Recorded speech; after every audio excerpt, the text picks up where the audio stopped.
함께해 주신 여러분들께 다시 한번 감사의 말씀을 드립니다. 지금부터 환자를 고치는 의사이기 전에 서민의 삶을 근본적으로 지탱하고자 했던 가난한 시민운동가, 그리고 지금도 살아온 모습 그대로 국회의원의 권위보다는 가슴 뛰는 열정으로 대한민국의 서민을 위한 활발한 의정활동을 펼치고 계시는 서민 대표 신상진 국회의원의 아빠 의사마저 출판 기념회를 시작하도록 하겠습니다. 예, 오늘 이렇게 날씨도 참 궂은데 이렇게 저희 정말 보잘것없는 이 출판 기념회 이렇게 축하해 주러 오신 존경하는 우리 성남 시민 여러분, 그리고 또 각지에서 찾아오신 여러 내빈께 진심으로 감사 말씀드립니다.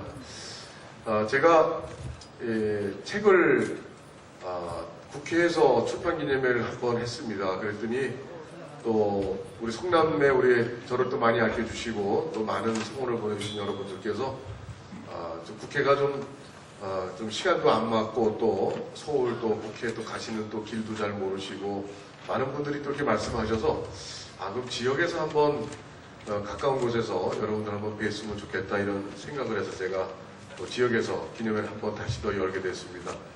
그리고 또 여러분들 몇 분께서는 또 우리 대한민국 전체 사회복지사 중앙회 우리 회장님이신 조성철 회장님을 비롯해서 또 우리나라 민간보육의 전국도 회장님이신 박천영 회장님, 또 여러 단체 또 회장님들께서 서울까지 오시고 또 여기도 또 오셨어요. 그래서 제가 참으로 죄송하게 이 두 번 발걸음 어려운 발걸음 하시게 해드린 것 같아서 대단히 죄송하게 생각하고 그 후에 또 두 번씩 오신 분들이 또 많으십니다.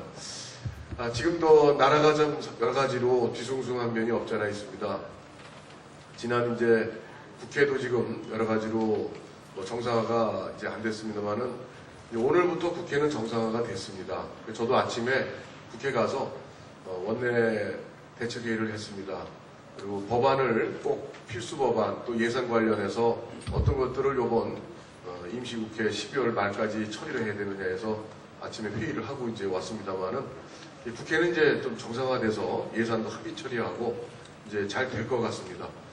그리고 또 북한은 또 김정일 리스트 사망으로 인해서 또 남북 또 관계가 혹시 어떤 또 불안한 그런 요소는 없을까 할 여러 가지로 점검하고 여러 가지 그러고 있습니다. 그리고 또 중국은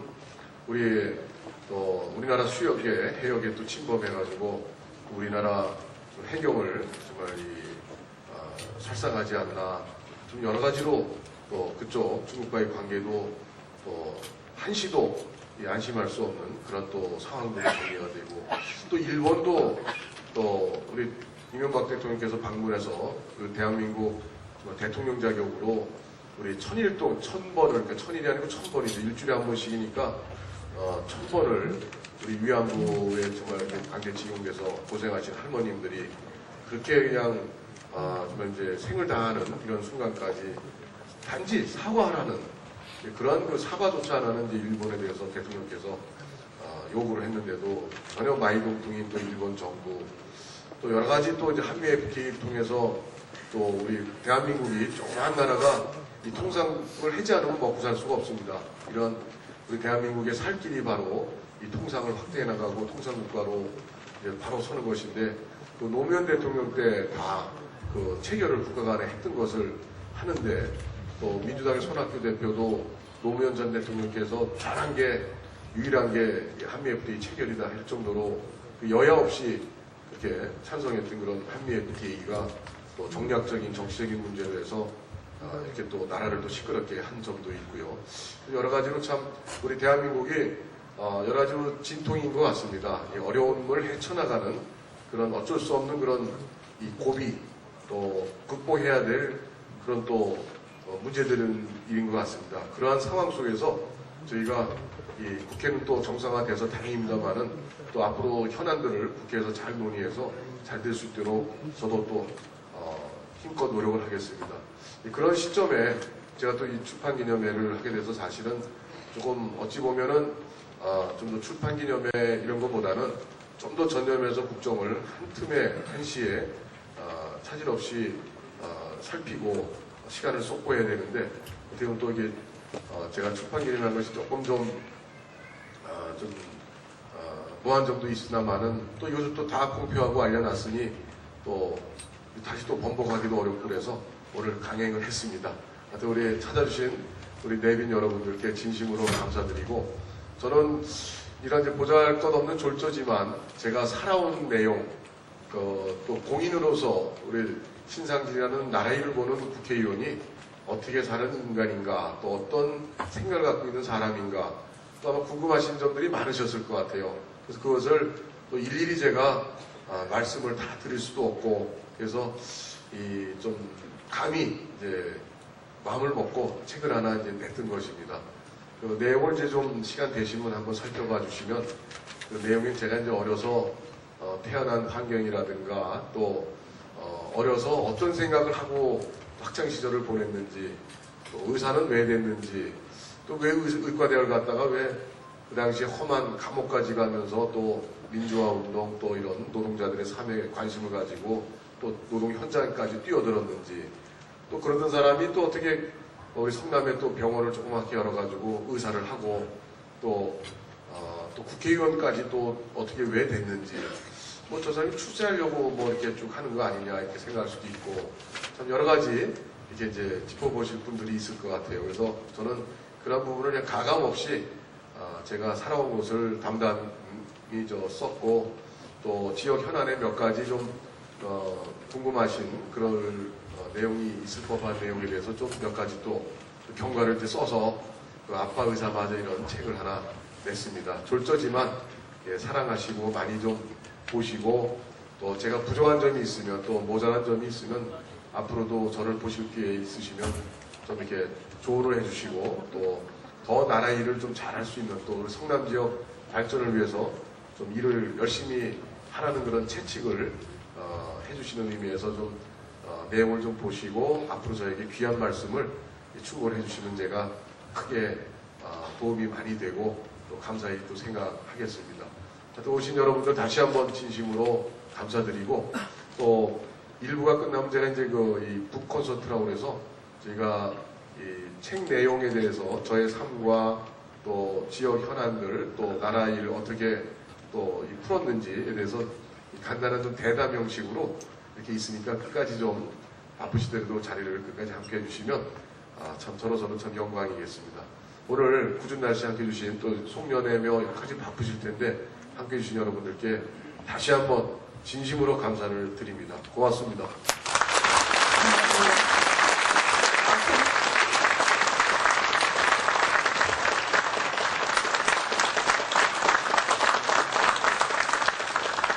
네, 다시 한번 축하드리겠습니다.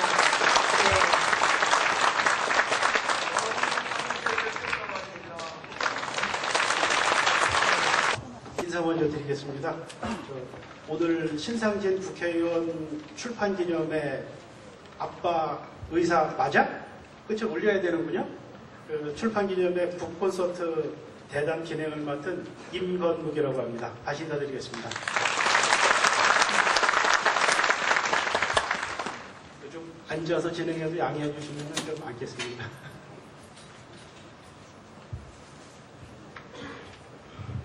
요즘에 북콘서트가 굉장히 유행을 하고 있는데 신상진 의원실에서 제게 오늘 북콘서트 진행을 봐달라고 섭외가 와서 제가 좀 고민을 했습니다.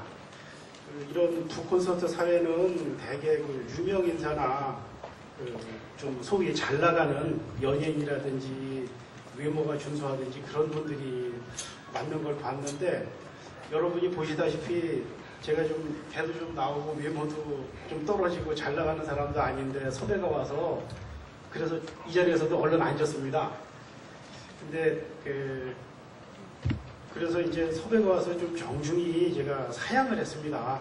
그렇게 좀 잘 나가는 분을 찾아서 좀 오늘 진행을 맡아달라고 말씀드리도록 정중히 사양을 드렸더니 저 같은 사람한테 진행을 부탁하는 게 지역 실정에 맞게 좀 서민적으로 출판 기념회를 진행해 보시겠다고 그렇게 말씀을 하시는데 제가 더 이상 사양을 한다는 게 좀 맞지 않는다 하는 생각이 좀 들었고요.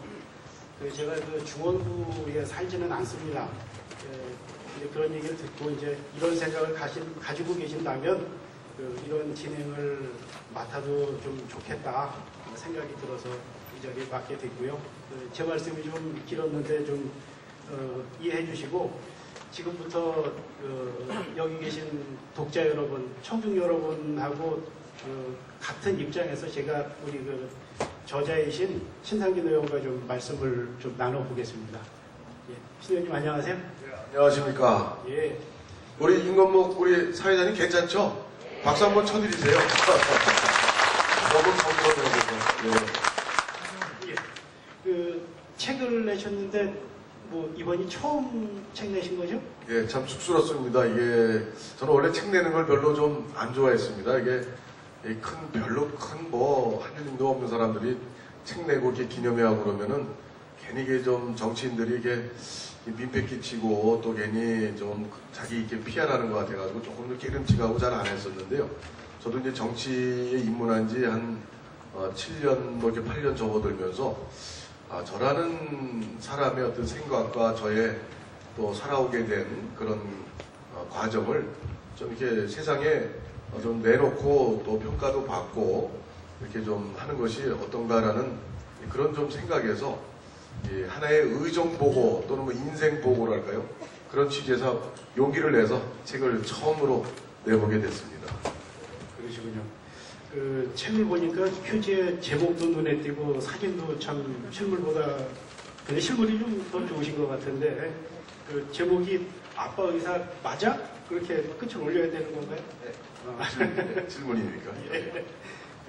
제목이 좀 특이하다고 생각이 드는데 제목을 이렇게 붙인 이유가 있으시면 좀 말씀 좀 해주시죠. 예, 제가 이 책 제목이 이 국회의원들 또 정치인들이 책을 낼 때는 이 책 제목이 상당히 좀 되게 거창해요. 이렇게 또 예를 들어서 자기 지역에 어느 지역이면 어디에 뭐 혼신의 힘을 다 바쳐 뭐 이제 이런 제목이라든가 또 대한민국의 등불 뭐 대한민국을 위하여 뭐 되게 커다란 제목들로 이렇게 해서 내용을 보면 뭐 솔직히 별것도 좀 아닌 책도 많고 그래서 제가 좀 저는 좀 약간 다르게 좀 해봤으면 책 제목도 좀 소박하게 이렇게 생각을 좀 하다 보니까 책을 이제 쓰고서 보니까 제목이 상당히 이제 문제가 되더군요. 그러니까 뭐라고 해야 사람들이 관심도 가질 수 있을까?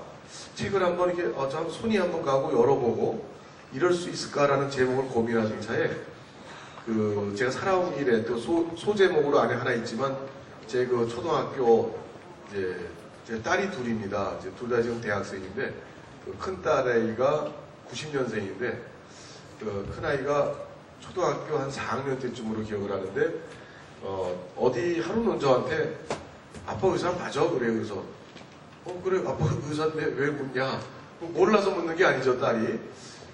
왜 그러냐 왜 묻냐 했더니 자기 친구네 집을 놀러 갔더니 그 집에 아빠가 의사래요. 근데 거기는 그냥 아파트 60평에 분당에 굉장히 이제 아주 저희 뭐 28평 집보다는 아주 엄청 잘 사는 애가 아빠가 내 아빠도 의사고 네 아빠도 의사인데 사는 게 너무 차이가 나니까 딸내미가 고민을 했나 진짜 우리 아빠가 진짜 의사인가 그랬나 봐요. 그래서 아마 갔다 오고 난 다음에 저한테 아빠 의사 맞은지 이렇게 물어보게 됐는데 그게 저한테 어떻게 보면 의사지만 평범한 길을 걷지 않았던 또 좀 달리 그동안 일반 의사와 다른 그런 생각을 하고 활동을 해왔던 그런 아마 속에 제 삶이 그렇게 아마 설명이 이런 질문을 통해서 제 자신에 대한 하나의 그 모습이 이렇게 드러나고 설명이 가능한 그런 게 아닐까 싶어서 그냥 또 좀 관심도 끌려고 또 저는 이렇게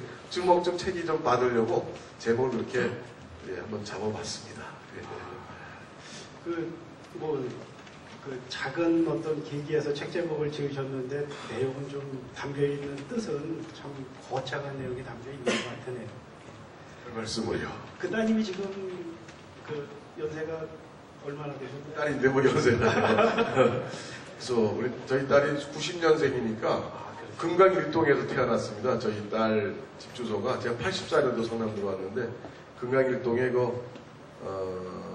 주민자치센터 단력으로 가려면 좀 못 가서 이 파크랜드 밑에 거기 사시는 분 아시겠지만 그 골목에서 이제 제가 의과대학 복학해서 89년도 복학을 해서 본과 3학년, 90년도 본과 4학년 다닐 때 그때 제 딸이 학생 신분에서 아이를 낳았죠. 그래가지고 제가 국가고시, 의사고시 공부할 때 제 딸을 돌쯤 돼 91년도 91년도 넘어갈 때 시험이니까 제 딸이 이제 돌도 안 됐죠.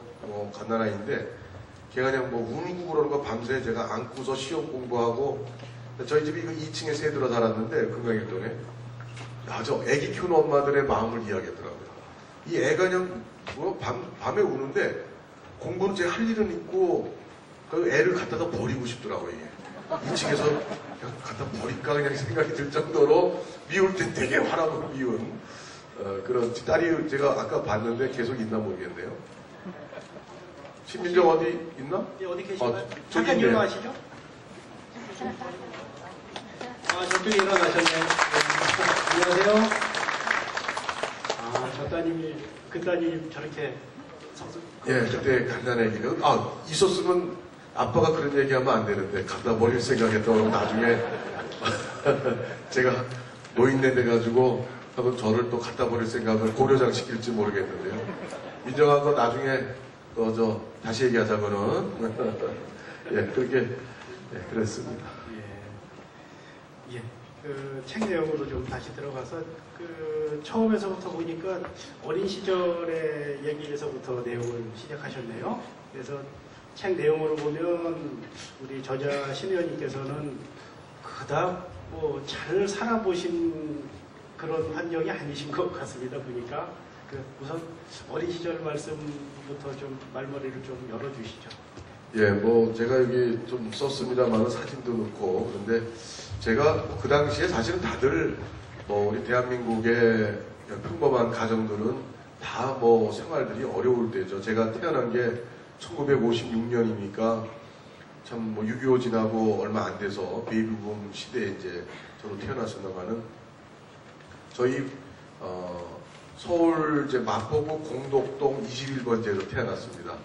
근데 이제 거기 지금도 재개발 공덕동 재개발이 아직 안 된 주변은 됐는데 거기 안 됐더라고요. 제가 태어난 곳에 한번 지나가다 보니까 판잣집, 서울의 판잣집이죠.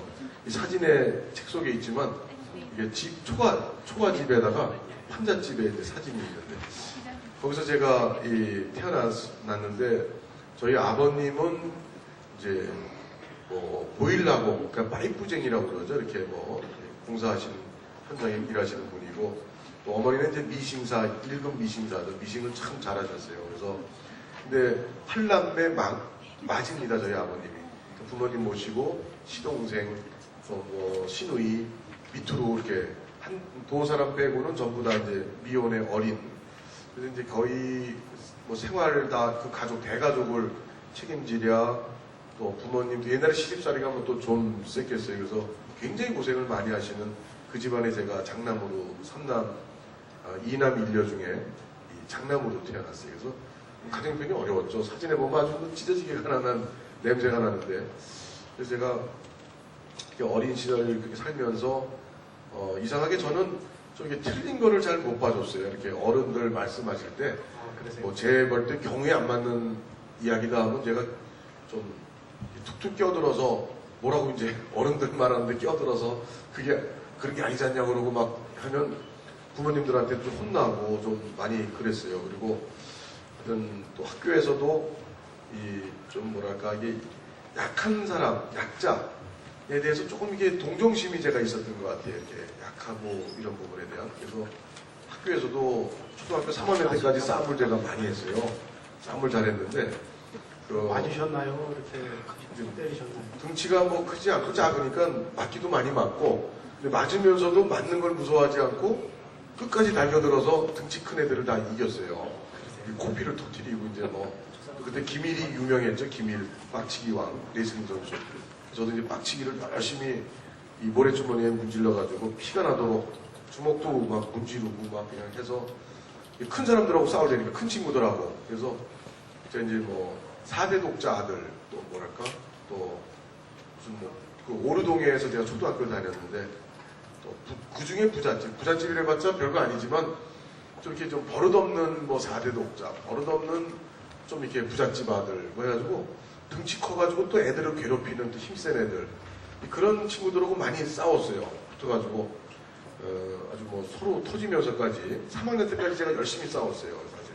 근데 이제 그런 게 저에게 좀 이렇게 또 학교 시험 같은 거 보면은 없는 게 뭐랄까 제가 이제 생활이 어려우니까 부모님이 학교에 이렇게 관심을 못 쏟았죠. 시간을 못 내시고. 근데 또 그때 치맛바람이 많이 또 유행했는데 학교에 많이 이렇게 오시는 부모님들 아이들 공부는 되게 못하는데 수로 그냥 막 성적표를 줘가지고 방학 때 이제 저희는 서로 바꿔보고 막 그러죠 이렇게 보면 그게 옛날에 아마 아시는 분 그때 와이로라는 말 일본말 와이로라고 많이 애들의 유행했던 말이 있어요. 누구 엄마가 와이로 뭐 선생님한테 한다고 이렇게 극히 일부 선생님이시겠지만 그래서 그런 이제 일을 제가 겪으면서 좀 이렇게 부당한 좀 잘못된 것에 대해서 상당히 좀 그냥 안 넘어가는 성격이었던 것 같아요. 꼭 이제 따지고 이렇게. 그래서 제가 어려서는 판사가 되고 싶었다가 이제 그렇게 좀 어려서 저는 좀 약간 아주 까칠한, 아주 깐깐한 또 동생들이 집에 놀러 와서 또 잘못 제가 볼 때 아니다 싶으면 동생들 또 야단을 쳐서 호랑이 형이라고 제가 또 2살 아래 남동생 친구들한테 호랑이 소리 들을 정도로 좀 못된 형이기도 하고 좀 그랬던 것 같습니다. 그러셨군요. 이 자리를 빌어서 저희 동생이 있거나 가족이 있으면 하여튼 다시 한번 죄송하다. 그러셨군요.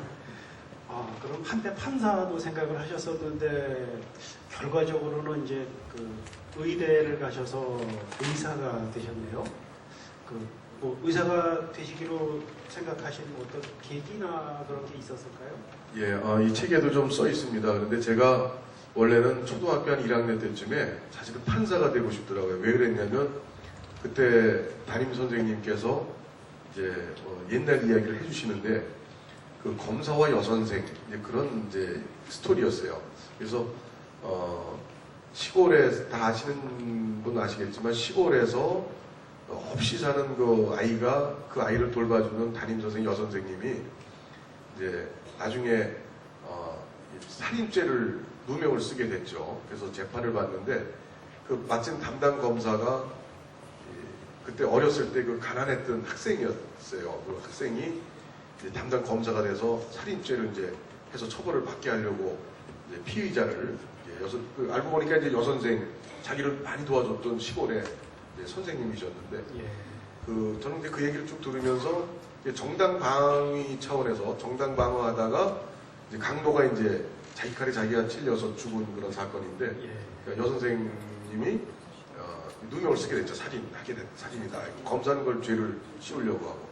그래서 그걸 듣다 보니까 판사가 정말 잘해야 될 텐데 억울한 일 없이 그래서 이제 판결을 잘해야 될 텐데 하고 판사의 역할이 굉장히 중요한 그런 이제 그 역할인 것 같이 생각이 돼서 그때 이제 제가 초등학교 1학년 때 나도 크면 저런 좀 억울한 사람 없이 판사가 좀 됐으면 좋겠다라고 그냥 생각을 했는데 제가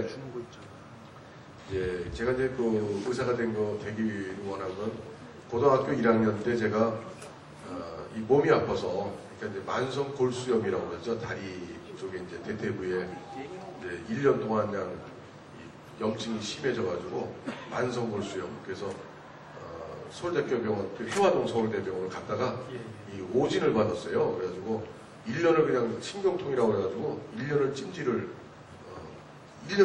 했어요. 근데 이게 염증이 심해져가지고 저도 미련하죠.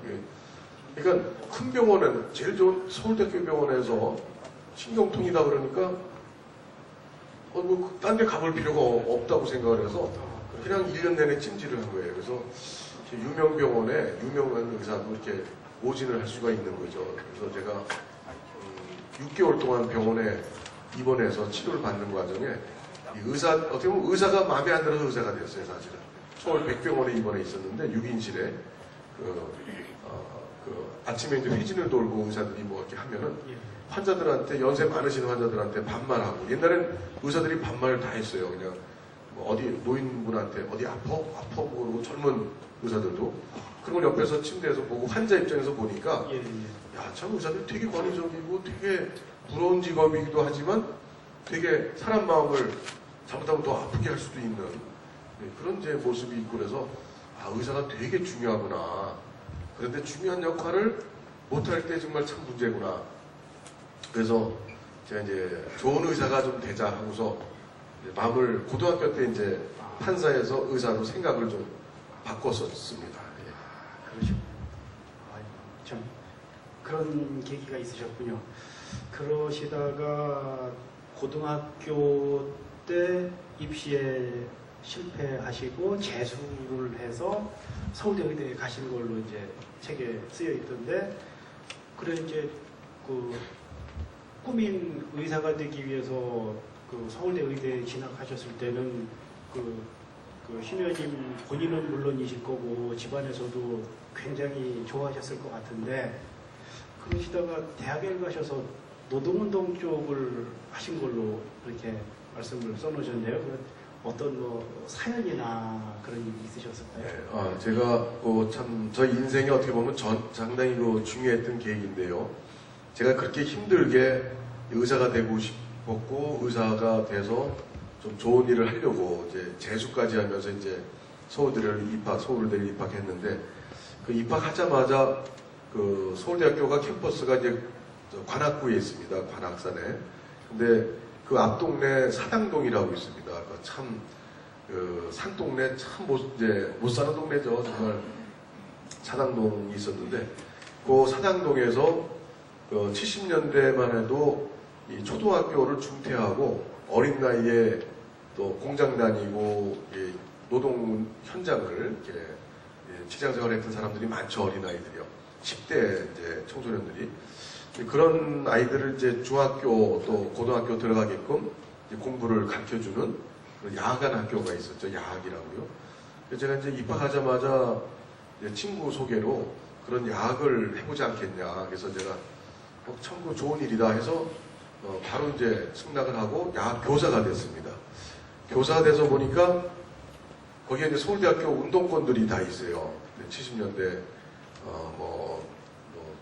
감옥 가고 막 민주화 운동한다고 학생 운동하고 이랬던 거기는 이제 의사가 의대가 생이 아니라 법대생 경제학과 다 이렇게 있었는데 이 사람들이 저보고 이제 의식화를 시키는 거죠. 후배니까 우리 사회가 평등 사회가 돼야 되고 없는 사람들을 위해서 혁명을 해야 되고 중국처럼 남미의 쿠바처럼 이렇게 이제 막 하는데 제가 볼 때는 이거 참 말로만 듣던 이게 빨갱이 사상 아닌가, 사회주의, 공산주의 아닌가, 이 생각이 좀 거부 반응도 나기도 하고, 또 저는 사람이 자기 맡은 직분에 열심히 일하고 착하게 살면 되지, 그걸 우리 사회가 어떻게 평등하게 되냐, 사람이 태어난 게 다 다르고, 공장에서 일하는 사람하고 또 펜대 물리고 하는 그런 사람하고 어떻게 똑같은 세상에 평등이라는 게 있을 수 없다. 다 다르게 사는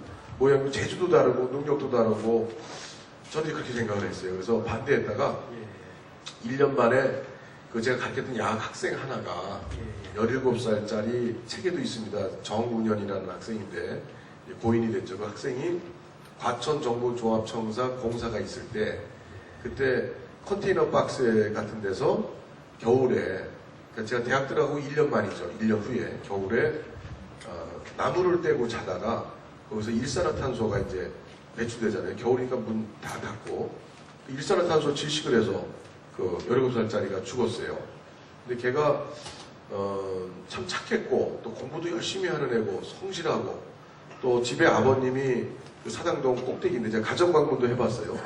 근데 아버님이 폐결핵 말기, 어머니는 가출, 또 동생들 3명 데리고 그 얘가 이제 가장이에요. 17살짜리가.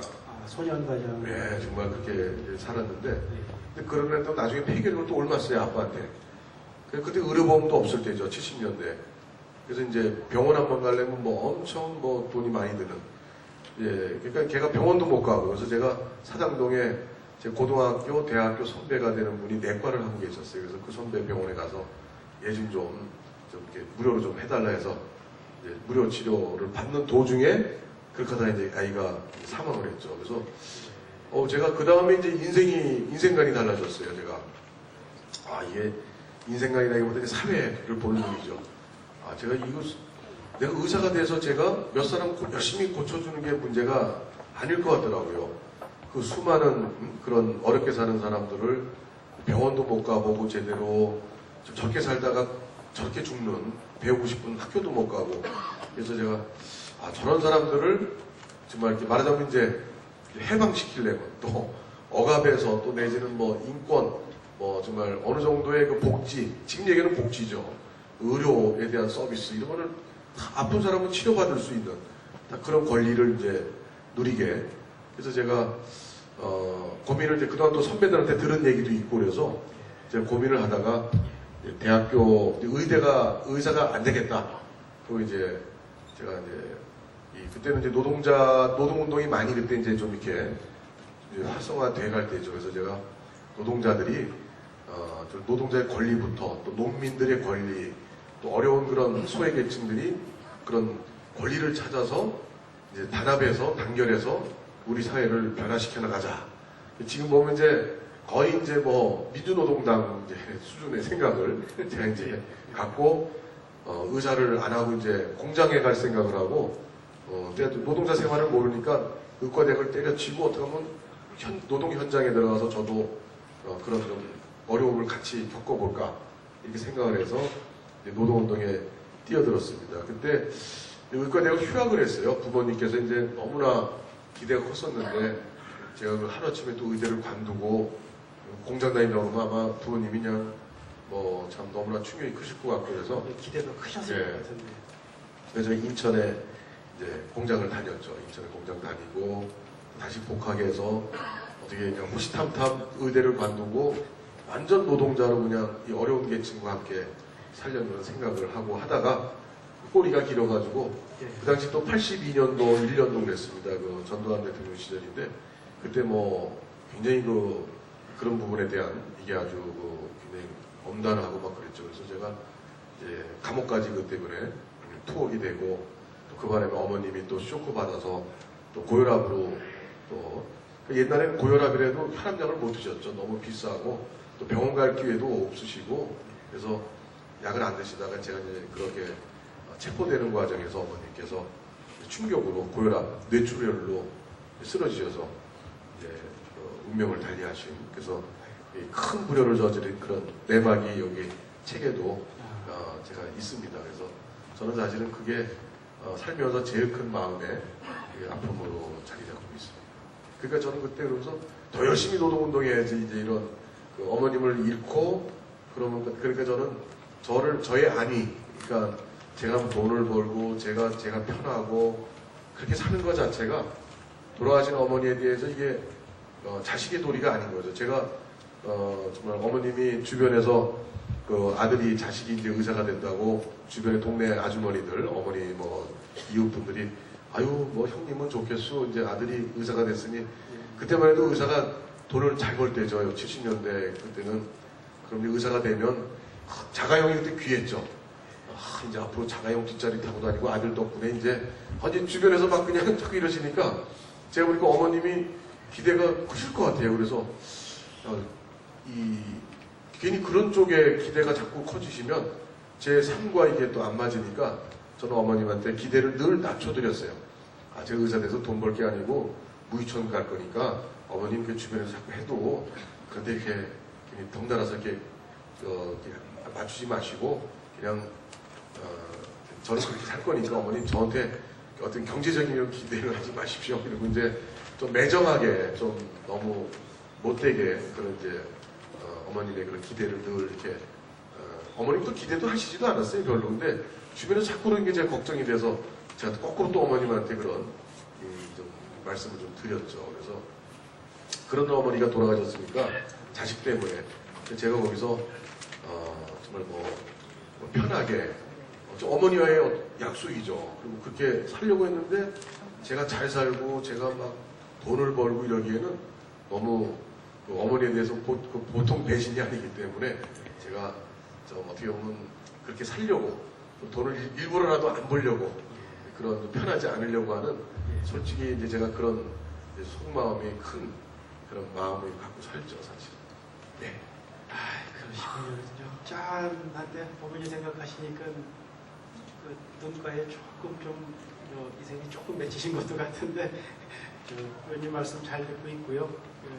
오늘 이 자리에 많은 분들이 참석해 주셨는데 우리 저자 신 의원님의 인간적인 면모가 좀 대화 과정에 좀 느껴집니다. 근데 그러다 보니까 분위기가 조금 무거워지는 것 같은데 제가 저자 신 의원님께 한 가지 부탁 좀 드리겠습니다. 분위기가 이렇게 좀 가라앉았는데 의원님이 한번 좀 애창곡 있으시면 이제 그래서 밴드가 없잖아요. 노래 가사도 없고 큰일 나네요 이거. 그래도 청중에서 플로에서 박수가 알겠습니다. 가만히 계시면 혹시 그 반주 혹시 준비되실까요? 안 되세요? 반주 준비가 안 됐다고 하는데 끝나고 너무 야단치지 마십시오. 알겠습니다. 그럼 제가요 아는 노래 뭐죠 이렇게 가사 이런 거 노래방 이런 시설 없이 할 수 있는 노래가 딱 두 가지입니다. 제가 가사하는 노래가요. 애국가하고요. 애국가하고 칠갑산이라고 하시나요? 근데 칠갑산을 부르면요 분위기가 뜨는 게 아니라 분위기가 가라앉을 것 같은데요. 괜찮습니까? 괜찮습니까요? 제가요 칠갑산을 어디 자칫지 팔순잔치, 칠순잔치에 가서 이렇게 또 국회의원이라고 또 왔으면 노래 못하는데도 자꾸 시키세요. 그래서 한 번은 이제 칠갑산을 제가 부른 지가 한 10년이 넘어요. 국회의원 되기 훨씬 전부터.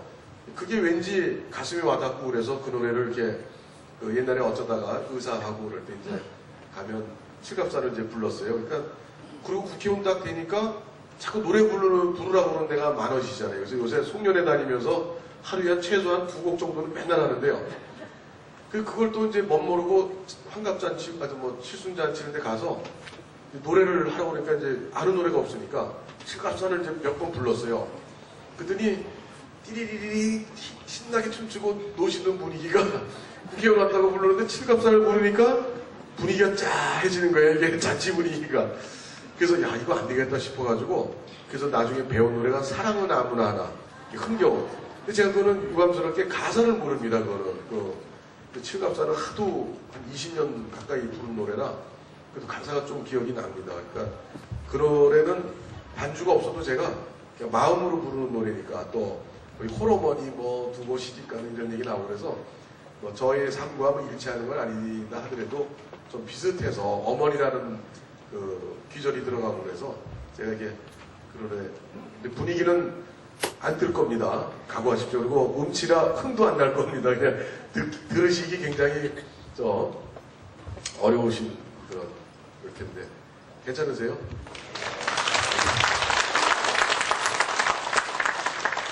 그러면 제가 참 이게 또 만천하의 또 실력이 이 반주도 없고 참 부르기 자, 그러면요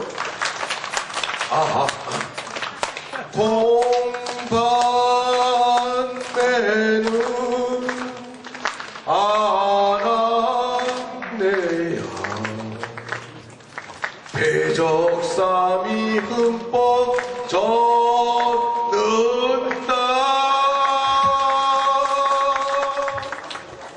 무슨 서름 그리 많아 보기마다 눈물씩 누나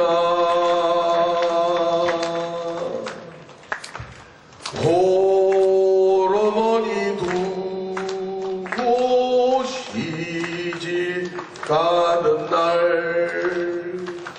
칠갑산 산마루에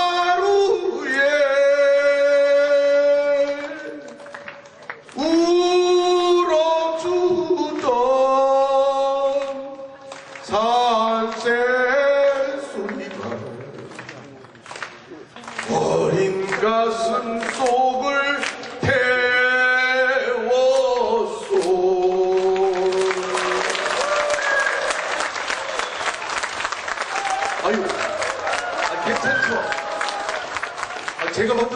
개인 것 같아요. 예, 아니 이 음치가요. 진짜 제가 초등학교 때부터 유명한 음치예요. 중학교를 들어갔더니요. 중학교 때 음악 시험을 실기로 보더라고요. 담임 선생님이 음악 담임이 아니라 이제 과목마다 선생님이 있죠 중학교 때. 음악 선생님이 이런 강당에서 이제 저희 반 애들 하나씩 나와서 시험 이제 노래 부르고 이제 풍금 치면서 이제 이렇게 하셨는데 제가 노래 이제 제 차례가 돼서 딱 부르는데 한 소절 딱 하는데 풍금이 멈추면서 풍금인지 피아노인지 멈추면서 선생님이 저한테 와요.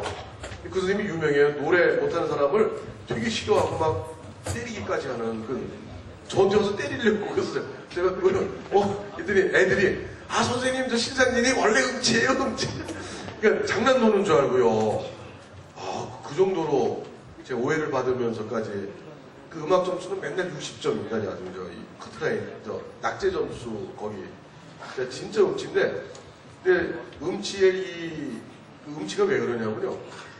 제가 부르는 노래가 자기 귀에 들리잖아요. 이렇게 그거는 가수하고 똑같아요. 흠잡을 데가 없습니다. 그러니까 어디를 고쳐야 될지를 몰라서 못 고치는 게 음치예요. 그러니까 이 나오는 소리하고 귀하고 사이에 뭐가 문제가 있는 것 같아요. 근데 제가 이제 국회의원 하면서 노래 부를 기회가 많아지다 보니까 많이 부르니까 이제 자꾸 이게 이제 콩나물 대가리도 이제 자꾸 보게 되고 또 이 기회가 많아지니까 그 제가 송년회 12월 달에 실력이 늘어요 이렇게 많이 그때 부르니까 그러니까 저는 연습이 곧 실전이 곧 연습이고 그렇게 하는데 저 때문에 참 이 재미없는 노래를 그동안 들어주신 여러분들이 많으실 거예요. 저하고 노래방 몇 번 가신 분들 이 자리를 빌어서 정말 죄송하다는 말씀드리고 이게 어쩔 수 없어요. 이게 고칠 수가 없어요 저는요. 근데 이제는 조금 감이 오는 것 같아요. 이게 이렇게 내가 요건 좀 잘했구나. 이거는 내가 봐도 좀 못했구나. 요런 게 조금 느껴지는 이제 그런 초보 걸음마 수준으로 와 있다는 거를 좀 많이 이해해 주시고 좀 들으시느라고 고생하셨습니다. 근데 좀 괜찮죠? 좀 들어보신 분들은 좀 아마 제가 느끼기에도 좀 괜찮아진 것 같아요. 고맙습니다. 다음에는요, 제가 좋은 신나는 노래를 꼭 하나 꼭 배워서 이제 가사 안 보고 할 정도 수준까지 제가 한번 올려보겠습니다. 고맙습니다. 아이고, 고생하셨습니다. 박수 한 번 더 보내주시죠. 아이고, 노래 참 잘 들었습니다. 수고하셨고요. 숙연하신 분위기가 청중분들께서도 좀 모두 즐거워하셨습니다. 자, 이제는 이제 성남 얘기 조금 좀 들어가겠습니다. 성남으로 들어오신 게 언제시죠? 1984년 3월 24일 날 왔습니다. 아까 말씀 중에 이제 인천에서 노동운동 하셨다고 말씀하셨는데 인천에서 계시다가 성남 쪽으로 오시게 된 뭐 그런 어떤 계기가 또 있으셨어요? 예, 제가 1984년에 성남을 왔습니다. 그런데 서울에서 이제 사당동에서 야학하다가요. 야학이 몇 군데 있었습니다. 그때 사당동, 신림동, 물레동, 삼양동, 미아리, 서울에 계신 성수동 여러 가지 있었어요. 참고로 저희 집사람은 성수동에서 성수동구 공단 많이 있죠 보면 거기서 또 야학을 저 같은 야학을 했더라고요. 나중에 만나서 보니까 거기서 야학 교사를 또 했었는데 그런데 야학 출신 중에 한 사람이 또 성남에서도 야학 출신 중에 한 사람이 저하고 또 이렇게 만나게 돼가지고 저는 성남을 전혀 몰랐습니다. 그런데 성남에 상대원 123 공단이 있는데 공장은 많은데 노동운동을 본격적으로 이렇게 뛰어들어서 하는 사람이 없으니 저보고 성남을 같이 가서 일을 같이 하자. 그래서 제가 인천에는 가보니까 이제 저 같은 그런 이제 노동운동하러 공장에 이렇게 취업했던 사람들이 인천에는 좀 많았습니다. 거기는요. 거기 아주 큰 공장들이 많고 대기업이. 그래서 제가 저희 그 친구 동생 뻘이죠. 그 친구 말을 듣고 제가 성남에는 그런 게 없으니까 없는 데 가서 그러면 하는 게 더 의미가 있겠다 싶어서 성남에 발을 처음으로 들여놓았었죠. 그러셨군요. 그러시다가 성남에 오셔서 나중에 결과적으로는 그 의사로서 의원을 여셨네요. 근데 아까도 말씀하셨지만 의사 하시면은 뭐 돈벌이가 좀 쏠쏠하셨을지 모르겠는데 그 의원을 하시면서도 시민운동이나 사회운동 쪽으로 활동을 계속 하셨어요. 그런 이제 사회활동, 시민운동을 하시면서 좀 보람이 있으셨거나 지금도 기억에 남는 그런 내용들이 있으실 것 같은데.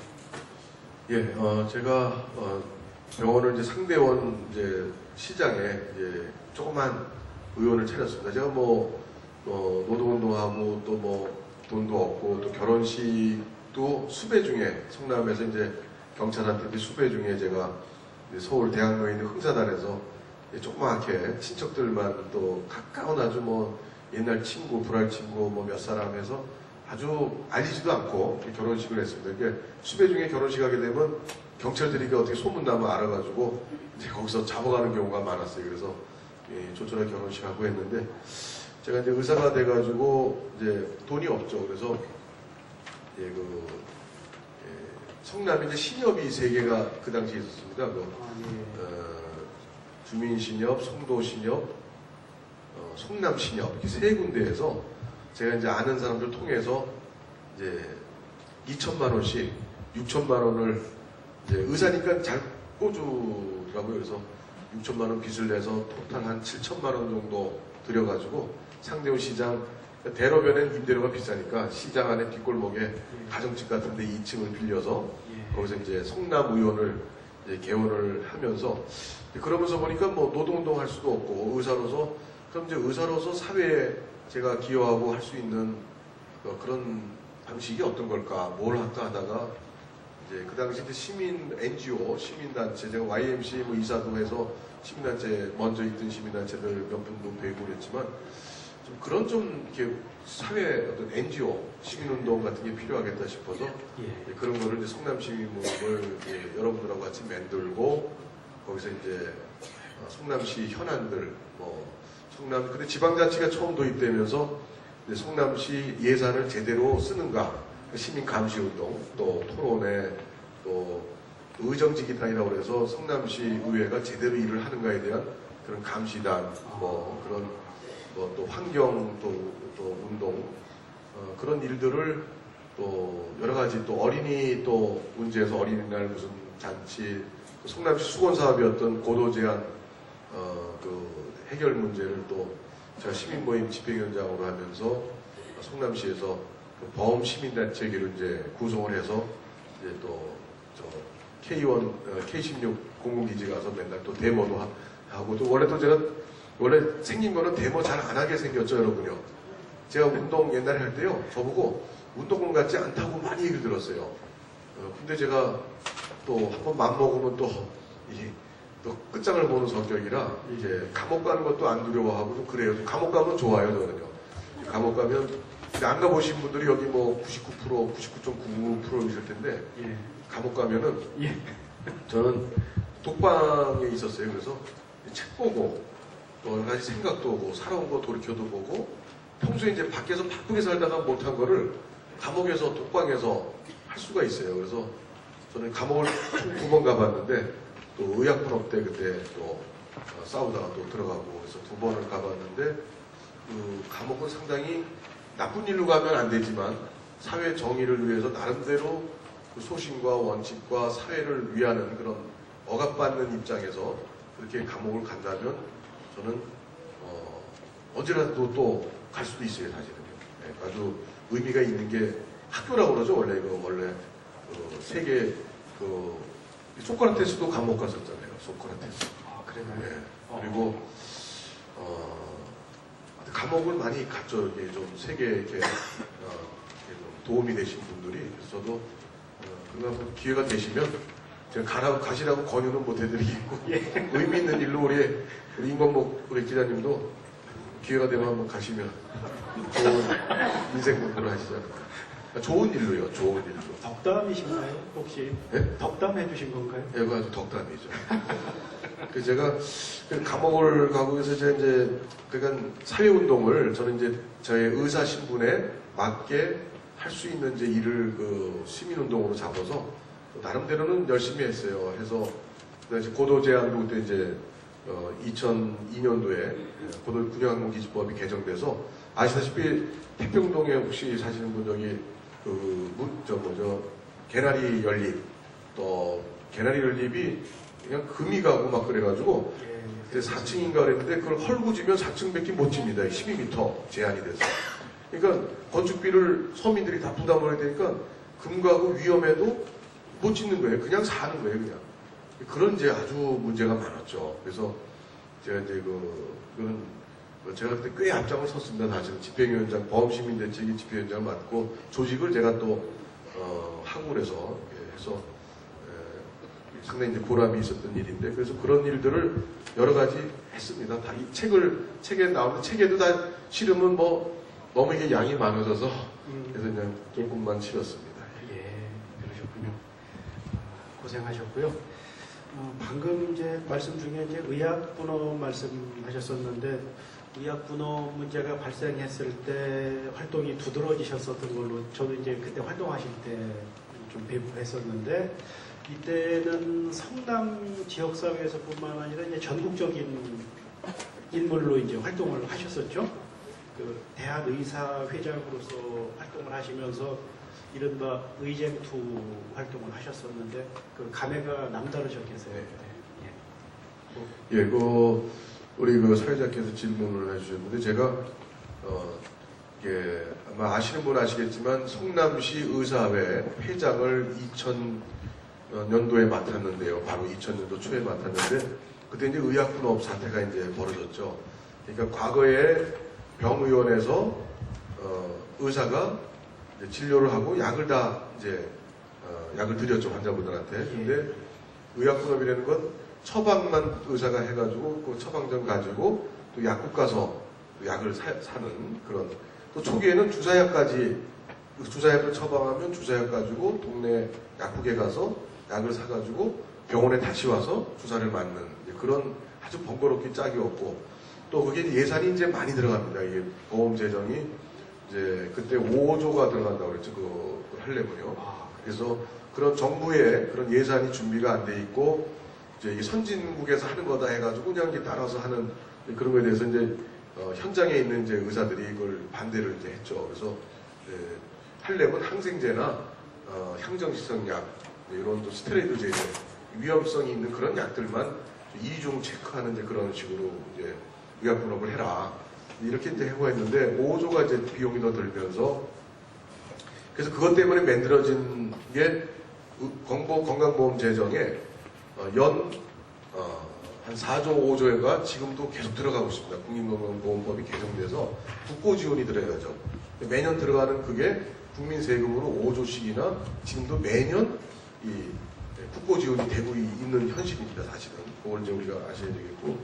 그래서 제가 볼 땐 그래서 어쨌든 이제 그 의사들이 이제 반대하는 투쟁이 있었어요. 근데 이제 성남시 의사장인데 제가 그 중앙의사회 제가 경기도 의사회 부회장하고 해서 중앙의사협회에 가서 뭘 말 몇 마디 했다가 사람들이 저를 이제 관심을 갖고 저 사람이 누구냐 그러니까 경력을 보니까 투쟁 경력도 있고 또뭐 집도 없고 가난하고 그러니까 투쟁을 하려면 의사들이 투쟁을 하면 덴박에 이제 세무서 같은 데서 돈 잘 버는 의사들은 덴박 세무조사 들어오고 협박이 들어오죠. 건물 갖고 있으면 말이야 무슨 세금 제대로 냈는지 다 이제 따지고 보면 조금씩 문제가 다 있을 수 있죠. 그러니까 저는 이제 가진 게 없으니까 의사들이 저를 어떻게 다 알았는지 저 같은 사람이 좀 제발 좀 못 싸우는 의사들 좀 의약분업 반대 투쟁을 잘못된 의약분업 반대 투쟁 해달라고 그래서 제가 도망다니다가 벌써 제가 안 맡으면 비겁한 사람이 될 것 같이 돼버렸어요. 그때 이미 그 앞장서면 정부하고 싸워야 되는 건데 그러면 제가 감옥을 갈 길이 뻔해요. 그게 될 리도 없고 반대가 그래서 제가 헛수없이 맡아가지고 열심히 이렇게 하니까는 또 의사들이 저보고 의사협회장 해라 또 직선제로 바꿔서 전국에 의사들 한 6만 명이 투표를 해가지고 제가 75% 투표를 했어요. 여러 명이 나왔는데 75% 대학 교수, 뭐 개업의사, 전공이 다 투표를 했는데 그래서 제가 이제 의사협회장이 최초로 어린 나이에 45살에 대한의사협회 회장이 됐는데 하면서 이제 고생이 많았어요. 그래서 제가 의사들이 사회를 위해서 많은 일을 해야만 국민들이 지지하고 또 의사들이 원하는 정책이 지지받을 수 있지 그렇게 이제 하다 보니까 또 의사 중에는 또 의사들 권익을 위해서만 생각하는 또 의사들이 또 있지 않습니까? 이제 그런 분들이 또 강경하게 또 하고도 제가 거기에 안 따라주고 하니까 1년 반 의사협회 회장 하다가 이제 제가 좀 그만두고 선거에서 졌죠. 지고서 제가 놀던 그런 상황이 있었습니다. 그러셨군요. 그러시다가 이제 정치 쪽으로 좀. 잠깐만요. 제가 예, 정치 좀 우리 들어가기 전에요. 예. 질문이 한 3가지 남았는데, 우리 제가 뵈니까는 아까 우리 축사를 해주시기로 하셨던 우리, 제가 존경하는 우리 김혜성 목사님께서 지금 이제 늦게 도착을 하셔서 계신데요. 굉장히 바쁘신 분이라 요게 끝나서 이렇게 말씀하시는 것보다 좀 이 정치 얘기 넘어가기 전에 제가 잠깐 모시고 했으면 좋겠습니다. 예? 시간 괜찮으세요? 아이고, 참 바쁘실 텐데. 아이고, 고맙습니다. 그러면 요거 서너 가지 빨리 제가, 그럼 왜 질문해 주시죠, 우리 기자님. 예, 저도 좀 속도를 내겠습니다. 그럼 총선에 이제 처음 출마하신 게 그때가 17대셨나요? 그렇습니다. 2004년도에. 2004년, 예. 그런데 처음에는 낙선하셨죠, 아마? 예, 그렇습니다. 그랬다가 보궐선거로 해서 그 배지를 다셨는데, 그 정치에는 어떤 계기가 돼서 진출을 하셨었는지.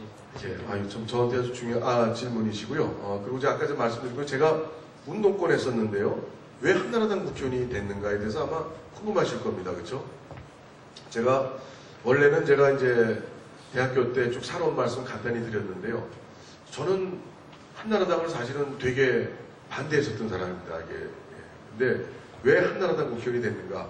국회의원이면 한나라당이든 뭐 민주당이든 민노당이든 다 상관없다. 나는 국회의원만 됐으면 좋겠다라고 생각하는 사람이라고 혹시 오해받을 수도 있죠. 근데 저는 이제 간단히 말씀드리면 제가 그 의약분업 사태 전까지는 저는 아주 반한나라당이었습니다. 사실은 민주당도 아니었어요. 거의 뭐 민노당 수준이죠. 그러니까 이 사회를 변혁하고 바꿔야 된다라는 그런 우리나라에서 이 가난한 사람을 아주 그냥 아주 복지, 어떻게 보면 지금 뭐 최고 복지를 해야 된다는 그런 입장이었는데요. 그 바뀌게 된 그 계기가 중요한 게 있었습니다. 그게 2000년도 아까 의약분업 사태 때 제가 이제 의사협회 투쟁위원장을 맡고 의사협회장을 맡고 쭉 하다 보니까 정치인을 제가 그전에는 정치인을 만나질 않았어요. 일부러 만나지도 않았고 만날 일도 없었고 그런데 정치인을 또 저는 싫어했어요. 정치인 전체에 대해서. 그러니까 자기가 제가 고도 제한도 말이죠. 고도 제한 그 시민단체들이 엄청 했습니다. 일을 사실. 근데 나중에 그 고도 제한이 완화되니까 전부 자기가 했다고 그래요. 다. 의정 보고서 왔는데 자기 다 했다고 그러고 다 정치인들이 저는 안 좋았어요. 욕심스럽고 하여튼 또 안 한 거 했다고 그러고 또 이미지가 안 좋잖아요. 정치인들이. 명함에 사진 넣는 것도 저는 안 좋아했고 되게 안 좋아했어요. 정치인을 되게 안 좋아했습니다. 사실은. 어떻게 보면 정치인 전체를 그냥 타도대장처럼 생각을 했으니까. 그러던 제가 의약분업 사태 때 보건복지부 장관도 만나고 청와대 무슨 뭐 정책 수석도 만나고 노동 수석도 만나고 여러 이제 정치인들 대통령 비서실장도 만나고 대통령만 빼고는 많은 사람을 만났습니다. 전국 그때 사건이었기 때문에 하다 보니까 좀 굉장히 그러니까 민주화 운동을 했던 분들이 그래도 한나라당보다는 민주당의 국회의원들이 많이 있었잖아요. 그 중에 486도 있고 근데 제가 보니까 별로 마음에 안 들어요. 다.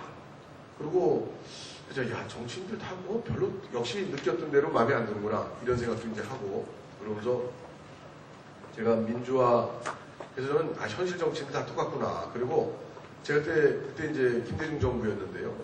그때 의약분업이라는 거를 선진제도라고 해서 개혁이다라고 해서 이제 막 이제 시행을 했는데 현장에 그런 의견 수렴이 안 됐었던 거예요.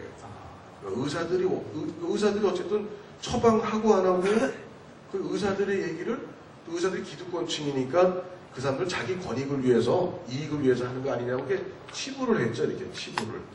근데 어떤 정책이든 간에 현장의 목소리를 잘 듣고 밀어붙일 건 밀어붙이고 현장을 잘 살펴봐야 되는데 그렇지 않았습니다. 의약분업 제도라는 거는 그냥 의사만 빼고는 뭐 나머지 세력, 시민단체 뭐고 다 해서 저도 시민단체한테 고발당하고 막 이랬는데 제가 볼 때는 그래서 느낀 게 이제는 우리나라가 옛날에 군사독재 시절도 아니고 또 이제는 노동자들이 뭐 그냥 근로기준법도 안 지키고 이러는 시대도 아니고 이제는 좀 제가 살아왔던 것에 대해서 이제 다시 한번 돌이켜봤습니다. 과거의 그 시대에 제가 온몸을 바치고 어머니까지도 돌아가시고 마음을 다잡고 열심히 감옥 가는 걸 두려워하지 않고 살았지만 이제는 그 정치가 굉장히 합리적으로 돼야 되겠구나 그런 생각을 이제 하면서 이제 정당에 대한 뭐 옳고 그른 거보다는 이 정치를 어떻게 할 것인가에 대한 그 이제 실용주의랄까요? 그런 게 제가 굉장히 중요했고 그리고 과거에 민주화 운동했던 것을 무슨 벼슬로 해서 정치해서는 안 된다. 현실의 현실의 상황을 보고 국민이 바라는 것, 또 국민한테 피해가 안 가도록 또 그런 이제 좀 실용적인 필요한 것을 하는 정치가 필요하다는 느낌을 갖고 있던 차에 제가 그리고 또 보수적인 그러면서 제가 이제 과거의 보수 이념, 남북 문제라든가 여러 가지 우리 사회의 어떤 이데올로기, 이념적인 문제들을 좀 제가 과거의 그냥 환상처럼 무조건 우리는 이제 사회주의 뭐 이런 제도가 좋다.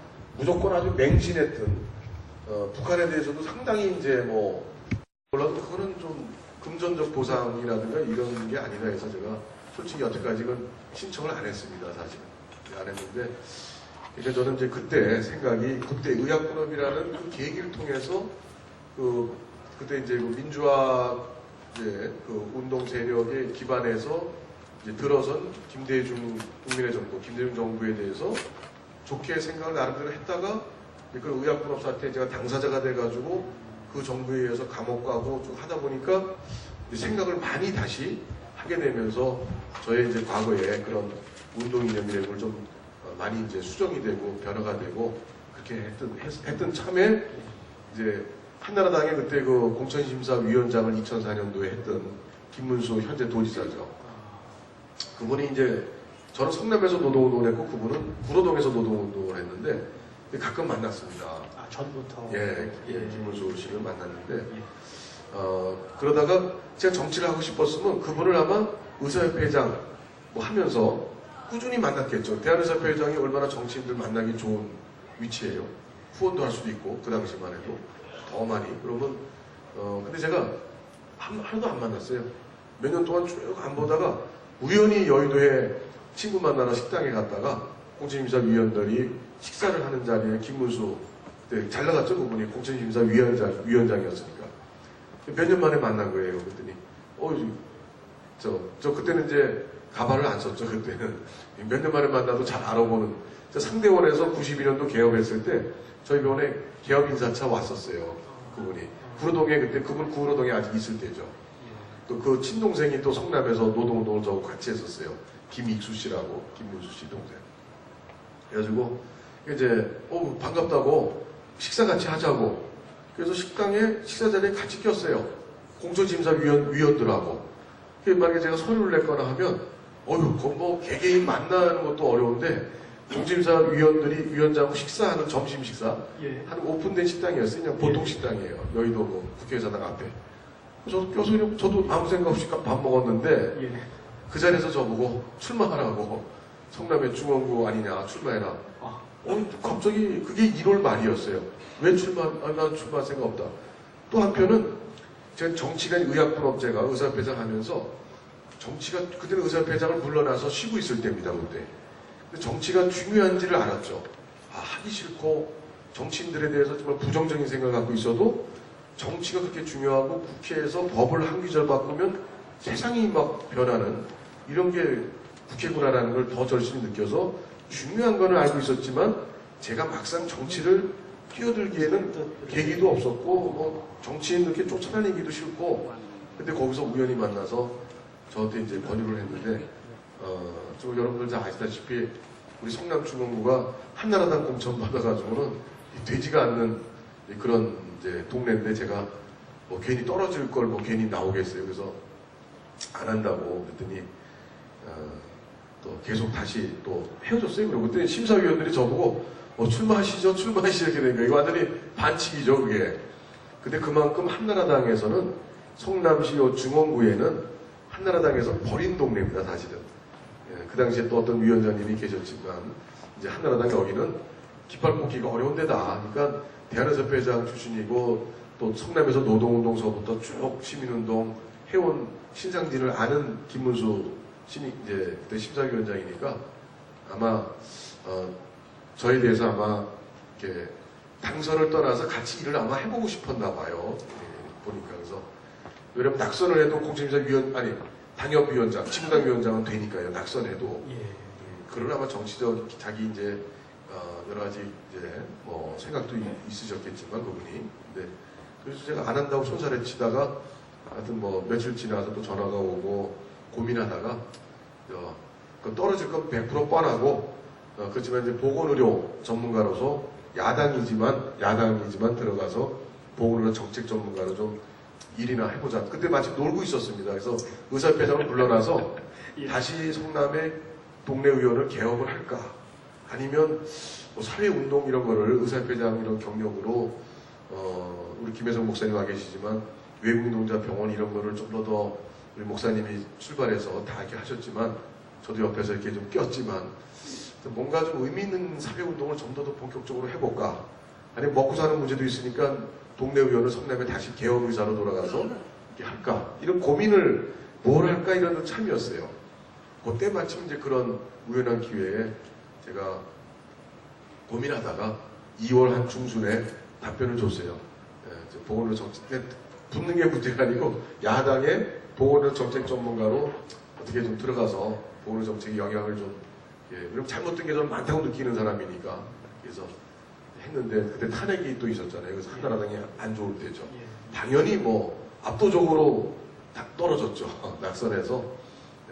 이제 마침 또 저에게 기회가 주어져서 1년 만에 보궐선거가 돼가지고 국회에 들어가서 또 많이들 도와주셔서 재선까지 하고 있는 그런 실정입니다. 그러시군요. 나중에 이제 국회의원으로서 활동하신 내용은 조금 이따가 질문 더 드리기로 하고요. 우리가 있는 이 자리가 이제 시립병원을 지으려고 이제 시에서 계획을 하고 있는데, 요즘에 이제 성남 지역사회의 화두 가운데 하나가 이제 시립병원 문제 아니겠습니까? 아무래도. 근데 이제 의원님께서는 시립병원을 짓되 대학병원의 위탁 운영을 하도록 하자라는 생각을 가지고 계시다고 책에도 쓰셨고 한데, 어떤 내용인지 좀 간략히. 네, 간단하게 시간이 많이 지나서 간단해야 될 것 같습니다. 시립병원이 이제 우리 성남 지역의 정치인들이 많이 다 공약을 걸고 주장을 했습니다. 전임 시장, 또 현임 시장, 또 저도 공약을 걸었고, 그런데 우리 인하병원이 예전에 이제 있다가 이제 많은 의료 서비스를 이제 했다가 이제 떠나가고, 구시가지가 조금 좀 병원다운 병원 또 좀 할 곳이 별로 없습니다. 그래서 뭐 분당이나 또 강남의 또 삼성으로 이런 데가 크게 멀지는 않긴 하지만 이 정서상 좀 우리 구시가지 본시가지 주민들 입장에서 좀 멀죠. 떨어져 있죠. 그리고 또 왠지 좀 이렇게 좀 비싼 느낌이 더 많고, 그래서 이 시립병원이 좀 필요하다라는 그런 게 지역사회 공론화되면서 저도 이제 공약을 걸고 추진했습니다. 그런데 이제 분당 쪽에 이제 뭐 정치인들 분들은 또 주민들 성남에 차병원도 있고 재생병원, 분당 서울대병원, 조금 가면 삼성의료원, 아산병원 다 있는데 또 뭐하러 구시가지에 시민세금 2천억으로 또 병원을 짓느냐? 시립병원은 또 적자가 많이 날 텐데 이런 것 때문에 이제 그런 이제 사실은 이제 반대 입장들이 형성돼 있죠, 상당히. 근데 저는 그것은 이제 그쪽 입장이고, 우리 구시가지에 또 우리 분당이 또 있기까지는 우리 구시가지에 본시가지가 있었기에 우리 분당도 있는 거고, 그래서 저는 여기에 꼭 시립병원이 종합병원, 대학병원 수준에 있어야 된다. 저는 또 아빠 의사마저서 의사인지 아닌지 모르겠지만 저는 의사로서 이 시립병원이 무조건 시립병원은 저는 안 된다고 생각합니다. 왜 그러냐면 무조건 시립병원은 좋은 의사를 구하기가 첫째 어렵습니다. 대학병원 교수, 요즘에는 의료가 전문화돼가지고 또 옛날에 우리 무의촌 있고 그러던 시절이 아니고 이제는 조금만 가면 솔직히 다 1시간 내 거리에 다 대학병원, 좋은 실력 있는 대학병원이 다 있는데 내가 심장병이다, 협심증, 요번에 김정일 사망 원인인 협심증, 심근경색, 또 대장암, 유방암, 뭐 뇌출혈, 뇌경색 이런 거를 할 수 있는 병원이어야 되잖아요, 사실은. 할 수 있는. 근데 시립병원은 그런 걸 할 수 있는 거는 대학병원급에서 제대로 하잖아요, 사실은요. 그것만 세분화돼가지고 뇌만 해도 뇌신경외과도 뇌출혈만 담당하는 또 간질만 담당하는 뭐 다 세분화돼 있어요. 뇌만 해도요. 그런 최고의 전문가한테 우리가 진료를 받기를 원하는 것이지 좀 싸다고 그래서 그냥 아무데나 가서 치료받기를 원하는 우리 시민이 어디 있겠습니까? 그래서 저는 우선 의료질이 높아야 된다. 제대로 된 종합병원, 대학병원이 된다. 그래서 그래야만 이 대학병원 교수들이 온다 이거죠. 그냥 시립에서 시에서 직영하면 의사들 모집 공고 내면은 대학병원 교수들 대학병원에 올 사람 하나도 없습니다. 대학병원 교수가 왜 옵니까? 대학 교수직을 버리고. 그래서 또 아니면 협진이라는 게 있는데 뭐 일주일에 한 2번 정도 외래 진료 와서 진료하는 그건 제대로 된 이게 아니죠. 서울시립 보라매병원 시립인데 서울대학교병원에 위탁을 줘서 서울대학교병원 교수가 3년씩 와서 근무하다 갑니다. 그 서울시립 대방동에 있는 서울대 아주 거기서는 폐암 수술 다 합니다. 그래서 그런 이제 병원이어야 되고 또 시립이니까 그 수가계약 같은 거는 그런 위탁 대학병원하고 서로 협의를 합니다. 이게 그러니까 대학병원처럼 비싸지가 않죠. 그래서 예를 들면 뭐 서울시립 보라매병원은 하루 2인실 하루 입원료가 10만 원 정도 합니다. 근데 분당 서울대병원 15만 원이 넘고 삼성의료원 아산병원 17만 원, 뭐 20만 원 막 이렇습니다. 그러니까 또 수술 하나하나 제가 비교를 다 해봤어요. 그 서울시립 보라매병원이 싸죠. 그러면서 의료 수준은 대학병원급 진료를 저희가 받을 수 있고. 그래서 저는 이제 그거를 주장하는데 그 부분이 좀 또 일부 시민단체 내에서 대학병원 위탁하지 말아라. 위탁하면 진료비 올라간다. 해가지고 저희 사무실에 와서도 데모도 가끔 하고 그랬었는데 저는 그런데 이렇게 굴하지 않습니다. 진짜 제 국회의원이 내가 안 되는 한이 있어도 옳은 건 옳은 거고 그 분야 전문가고 잘하는데 최선의 방법이 있는데 그걸 놔두고 제가 단순히 표만을 시켜서 제 사무실에 와서 데모한다고 뒷골목에 유인물 뿌리면서 신상진이 뭐 시립병원 뭐 비싼 병원 만들려고 그런다고 해도 저는 절대 국회의원 안 해면 안 했지 제가 틀린 거를 절대 저는 할 수가 없습니다. 그런 뜻으로 이해해 주시면 고맙겠습니다. 그 얘기가 자세히 좀 있습니다. 책에 구체적인 내용을 쓰셨죠? 예. 그러시고 이제 또 다른 현안 가운데 하나가 이제 재개발, 재건축 문제 빼놓을 수 없을 것 같은데요. 아까 그 시민단체 활동하시면서 이제 고도 제한 완화를 이끌어내시는 그 주도적인 역할을 하셨다는 말씀도 있으셨고 그런데 이 수정 중원구 지역의 재개발 문제하고 연계해서 그 사업성 문제하고 직결되는 걸로 생각이 드는데 뭐 그런 활동하셨었던 내용도 책에 기술되어 있고요. 또 지금 이제 재선 의원으로 활동하시면서 여러 가지 그 입법 활동이라든지 지역구 현안과 관련해서 여러 가지 활동하신 내용도 있는데 그런 내용에서 좀 말씀을 좀 해주시죠. 예, 뭐 다 말씀드리면 너무 시간이 없고요. 뭐 한 가지만 예. 제 고도 제한 문제인데요. 아까 말씀드렸듯이 제가 시민단체 활동하면서 2002년도에 군영항공 기지법이 바뀌어서 2003년도부터 이제 된 그 45m로 완화가 됐죠. 그래서 아까 말씀드린 개나리 연립주택도 이제 아파트로 멋있게 들어서고 또 고층들도 몇 군데 건물들이 올라가고 재건축 재개발에 탄력이 되고 그게 시작이 됐는데요. 근데 그것도 부족합니다. 45m도 한 개층을 한 3층만 잡아도 15층 이렇게밖에 안 됩니다. 그래서 그걸 또 제가 국회의원 되고서 이제 또 그것이 현안 문제가 되고 또 롯데월드 100층은 또 해주는데 왜 여기는 안 해주냐 이제 이렇게 돼서 그걸 계기로 해가지고 오히려 성남이 이제 결과적으로 이제 다시 2차 추가 완화의 혜택을 받게 됐죠. 그래서 지금 현재는 영장상 높이 그 높이의 차폐 이론을 적용해서 상당히 뭐 우리가 건축물이 올라가는 데는 얼마든지 올라갈 수 있는. 그렇지만 성남동이나 수진동 그쪽에는 이 서울공항하고 너무 가깝기 때문에 거기는 그대로 45m, 15층으로 거긴 유지가 됩니다. 그 외에 중동, 무슨 뭐 태평동, 신흥동, 이제 뭐 금강동 말할 것도 없고요. 보면서는 얼마든지 오히려 용적률이 문제지 고도 제한은 뭐 다 풀렸다고 봐도 이렇게 되겠습니다. 그때 제가 17대 때는 또 고도 제한 완화 법안을 또 대표 발의하고 그게 통과가 안 돼서 18대 들어와서 또 법안을 또 대표 발의하고 그래서 추가 완화를 위해서 우리 성남 지역 국회의원들하고 같이 해서 이제 여러 차례 당정간 회의 뭐 참 많이 또 했습니다. 국회에서 해서 결국 그렇게 추가 완화를 이제 이끌어냈습니다. 그래서 재개발의 탄력은 받았는데 문제는 재개발이 금강동에서도 오시고 중동에서도 오셨겠지만 이제 고도 제한은 이제 해서 이제 몇 개 층이 더 올라가고 더 이제 사업성은 좋아졌는데 그래도 성남이 땅이 작기 때문에 20평 분양주로 됐던 지역이기 때문에 거기에 빌라를 연립주택을 또 빽빽이 졌기 때문에 이게 각 세대가 차지하고 있는 땅이 굉장히 작기 때문에 이 재개발을 하더라도 이 각 권리자들 이 세대 간의 이 부담이 너무 큽니다.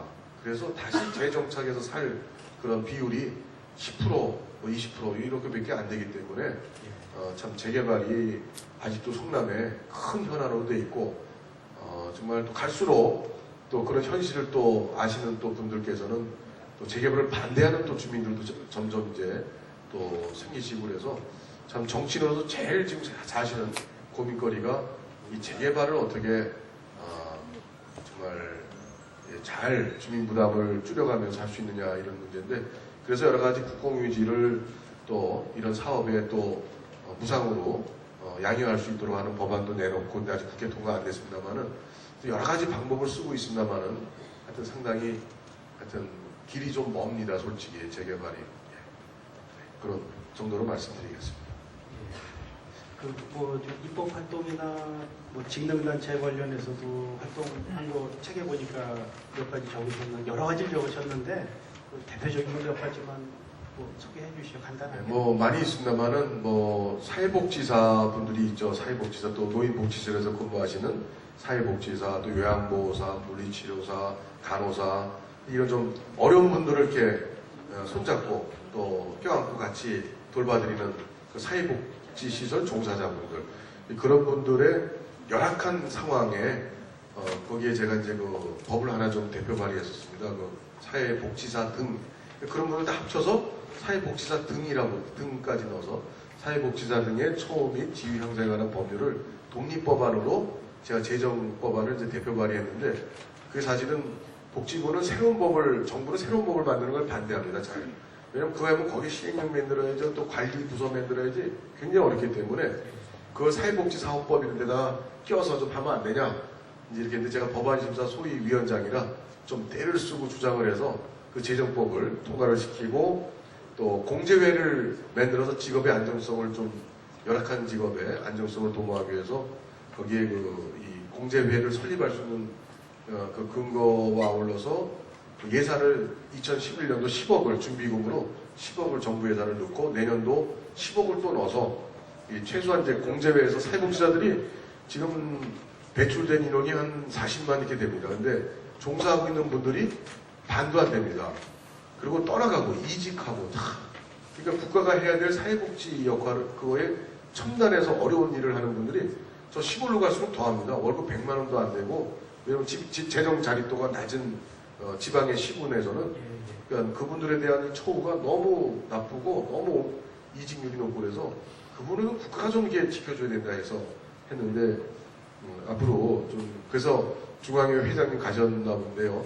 조성철 중앙회 사회복지사협회 회장님도 제가 이렇게 국회에서 했을 때도 오시고 또 축발기념회 여기서도 했는데 또 오셔서 여러 가지로 이렇게 저를 많이 이렇게 격려해 주시는 분이신데 하여튼 뭐 여러 가지 법안과 또 의료사고 피해 보시는 분들 그래서 참 소송하거나 아니면 참 장시간 걸쳐서 고생하시는 의료사고 피해자들 그런 분들에 대한 분쟁을 조정하는 법안은 제가 대표 발의는 안 했는데 23년 동안 통과가 안 되고 있던 아주 법인데 제가 이제 법안심사위원장을 맡으면서 그거를 아주 반대하는 그 의견들을 잘 이렇게 조정을 해가지고 그게 23년 만에 이제 처음으로 통과된 법이라고 뉴스에도 많이 났는데요. 그건 제가 대표 발의한 건 아니고 그건 이제 조정해서 이제 통과시킨 이제 그런 내용이고 또 장애인 연금이 지금 있습니다. 장애연금법이 있는데 장애연금은 그동안에 수당으로 나갔었죠. 그냥 법적 그게 없이. 근데 장애연금법을 제가 또 소위위원장으로서 정부가 반대했습니다. 기획재정부 반대하고. 그거 돈 엄청 든다 이거죠. 장애연금을 지급하고. 그래서 제가 이제 기획재정부 정책조정위원장으로서 기재부하고 싸우고 그때 안상수 원내대표였는데 또 우리 청와대에 또 누구 정책 담당하는 또 누구 이 실장도 또 반대를 했었어요. 사실은. 수당을 좀 올려주자. 저는 수당 가지고 안 된다. 이 아주 법적인 근거로 연금법을 따로 장애인법을 만들자. 장애인단체의 그 수건 사업이거든요. 그래서 제가 청와대까지도 제가 눌렀어요. 사실 청와대까지도 제가 그리고 안상수 대표한테 하소연해가지고 당의 정책조정위원회에서 해서 그거를 여야 합의로 원만히 통과시켜서 장애연금법이 이제 지금 시행되고 있죠. 하여튼 그런 식으로 제가 이 재정법이라든가 또 정부의 반대, 정부는 항상 돈 생각하니까요. 기획재정부. 그래서 그런 걸 좀 무릅쓰고 이제 했던 그런 활동들이 이제 사실 좀 상당히 좀 보람으로 느끼는 그 재정법들이 여러 개 있습니다. 그래서 저는 그런 좀 재미를 좀 느꼈어요. 그러니까 국회의원 하면서 이 조정, 대립되는 걸 조정해서 어떻게 서로가 원하는 윈윈하고 상생하는 그런 법을 만들고 그런 예산을 짜고 하는 데 대해서 좀 이렇게 보람도 느낄 때가 있었습니다. 시간이 많이 지나서 그냥 이만하겠습니다. 예. 지금까지 아빠 의사 맞아? 저자인 신상진 의원과 장시간 말씀을 좀 나눠봤습니다. 저는 책을 제가 많이 읽지는 않는데 이 책을 편하게 읽었습니다. 여러분들께서도 책 다들 가지고 계실 텐데 책을 편하게 읽었고 이 자리에서 저자 신 의원님과 대화를 나누면서 참 소탈하시다, 서민적이다 하는 점을 다시 한번 확인할 수 있었습니다. 연말을 맞아서 여러 가지 모임이 많고 하시겠지만 시간이 좀 되시는 분들께서는 읽어보시면 인간 신상진, 국회의원 신상진이 아닌 그보다도 인간 신상진이라고 하는 분에 대한 면모를 다시 한번 느끼실 수 있고 이해할 수 있을 거라는 생각이 듭니다. 지금까지 저자하고 말씀 나눴는데 혹시 지루하지 않으셨는지 좀 따분하지 않으셨는지 그렇다면 제가 진행을 좀 서툴러서 그런 거니까 너그러이 좀 이해를 해주시고요. 오늘 신 의원님 수고 많이 하셨고 청년 여러분들께서도 관심 있게 경청해 주셔서 감사합니다. 예. 네. 신상진 의원 용기 있는 사람이라고 생각드립니다. 그 음치 실력에 대중 앞에서 이 대공연장에서 노래를 부를 수 있다. 이것은 참 용기 있는 사람이라고 생각이 들어지는 부분이 있습니다. 하나는 신상진 의원 좁은 문을 선택한 사람이라고 생각되어집니다. 세상에는 넓은 문, 좁은 문이 있습니다. 넓은 문은 멸망에 이르는 문이다. 그리고 좁은 문은 생명에 이르는 문이라고 합니다. 그런데 지금까지 좁은 문을 선택했고 그 좁은 문을 통해서 생명을 아는 사람, 생명의 문을 여는 사람이라고 생각이 들어집니다. 또 하나 신상진은 과연 누구일까? 낮아지고자 하는 사람이라고 생각합니다. 낮아지고자 하는 자는 높아질 것이요 높아지고자 하는 자는 낮아질 것이라고 말씀합니다. 그런데 서울대학교도 박차고 내려갔고요. 그리고 성남 지역에도 내려왔고 또 최고를 보장하는 의사직도 내려놓았고요. 그리고 강아지의 눈물에 몸을 적셨고요. 노동자가 되었고 감옥에 가기까지 낮아진 분입니다. 더 낮아져서 외국인 노동자들의 아픔을 보듬는 일까지 결국 신상진은 낮아짐의 모범이라고 생각합니다. 그렇다면 높음의 진정한 의미를 아는 사람이라고 생각이 들어집니다. 신상진은 과연 누구일까? 행동하는 사람입니다. 행함이 없으면 죽은 믿음이고요. 신상진은 말보다 행동하는 사람입니다. 지금까지 그렇게 살아왔고요. 그러기에 믿을 수 있는 사람이라고 생각합니다. 그래서 신상진 의원은 멋있는 사람이고요. 생각할 때마다 절로 박수를 치고 싶은 생각이 들어진다는 겁니다. 사실 신상진 의원님은 외국인 노동자들의 아픔을 외면하지 않았습니다. 그래서 그들을 위한 외국인 노동자 전용 의원이라고 하는 것을 만드는 추진위원장으로 처음부터 첫 단추를 꿰신 분이십니다. 그래서 외국인 노동자들에게 진료, 검사, 수술 입원까지 전면 무료로 시행하는 병원이 서울에 만들어져 있습니다. 그리고 여기에서는 외국인 노동자들 또는 의료보험이 없어도 또 불법 체류자라도 밀입국자라도 인도적인 치료를 받을 수 있는 이런 것들을 첫 단추를 꿰신 분이 신상진 의원이십니다. 또 한국에 와 있는 외국인 노동자들을 돕는 일에 앞장을 섰고요. 그 결과 스리랑카 대통령께서 우리에게 코끼리 암수 한 쌍을 선물로 주겠다고 약속을 했습니다. 그래서 그 코끼리를 스리랑카 콜롬보까지 가서 그 코끼리를 받아온 분이 신상진 의원이십니다. 바로 이런 일들을 통해서 외국인 노동자들의 눈물을 닦아주고 그들을 위로하고 반한 감정에 찌들어갈 사람들을 친한 감정을 가진 친한 인사를 만들어가는 그 일, 어쩌면 민간 외교, 국위 선양의 앞장을 선 분이 바로 신상진 의원이라고 생각이 들어지고요. 사실 서울에서 이 출판 기념회를 할 때 10개 국가 이상의 피부색이 다르고 출신 국가가 다르고 언어가 다른 이 아이들 30여 명이 무대에 서서 축하 노래를 불렀습니다. 바로 그 아이들은 우리 신상진 의원님께서 대표로 활동하셨던 지구촌 국제학교 설립 추진위원회가 이번 학교를 만들었고요. 결국 그 학교의 아이들이 고맙다고 인사를 전하면서 축하 무대를 만들었습니다.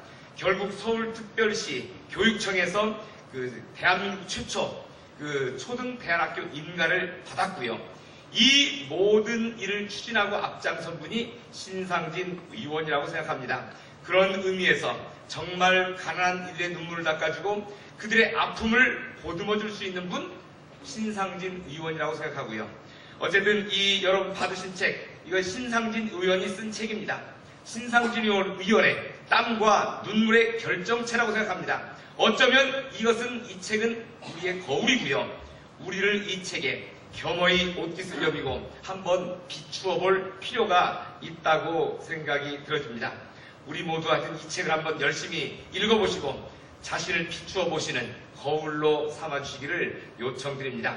우리 이 같은 나사심의 모범 그리고 진정한 높음의 의미를 아는 신상진 의원에게 우리 뜨거운 박수를 한번 보내주시기를 요청드립니다. 바쁘실 텐데 연말이고 이렇게 오신 분들께 너무 제가 감사드리고 또 이런 날을 또 잡아서 날씨도 추운데 이렇게 해서 한편 죄송하기도 하고요. 그리고 또 더구나 끝까지 이렇게 참 부족한 저의 또 살아온 이야기를 이렇게 들어주셔서 너무 감사드립니다. 그리고 또 여러 가지 현안 관련해서 혹시 또 제 자랑하는 또 너무 그런 게 되지 않았나 또 해서 상당히 또 죄송스럽기도 하고요. 하여튼 이 연말에 이렇게 바쁘신 일 뒤로 하시고 끝까지 참석해 주신 여러분들이 계시니까 제가 그 빚을 제가 일을 열심히 하는 걸로 또 아주 초심을 잃지 않고 노력하는 것으로 제가 보답을 하겠습니다. 그리고 너무 감사드리고요. 하여튼 제가 살아온 길 또 여러 가지 한 일에 대해서 또 부족하고 또 어떤 좀 더 조언이 필요한 부분이 많을 겁니다. 그런 부분에 대해서 이렇게 저하고 앞으로 또 여러 이러저런 자리에서 뵈게 되면 저한테 좀 이렇게 좋은 말씀도 해주시고 저한테 문자도 좀 핸드폰 번호 제가 명함에 늘 저는 초선 때부터 이렇게 나눠드리는 그 명함에 있는 핸드폰이 제 유일한 핸드폰입니다. 그걸로 문자를 주시면 제가 항상 봅니다. 그리고 또 전화 주시면 이제 못 받을 때가 많아서 또 어디서 온 전화인지 제가 입력이 안 돼 있으면 잘 모르거든요. 그래서 전화가 여기저기 많이 오니까요. 문자를 주시면 제가 꼭 또 답을 또 드리겠습니다. 하여튼 오늘 저희가 좀 졸저지만 출판을 이렇게 기념해서 이렇게 여러분들 모신 자리에 여러분들 함께 해주셔서 다시 한번 감사드리고 그 빛을 제가 더 열심히 분골쇄신 초심을 잃지 않고 뛰는 것으로서 보답해 올리도록 하겠습니다. 너무 감사합니다. 감사합니다. 고맙습니다.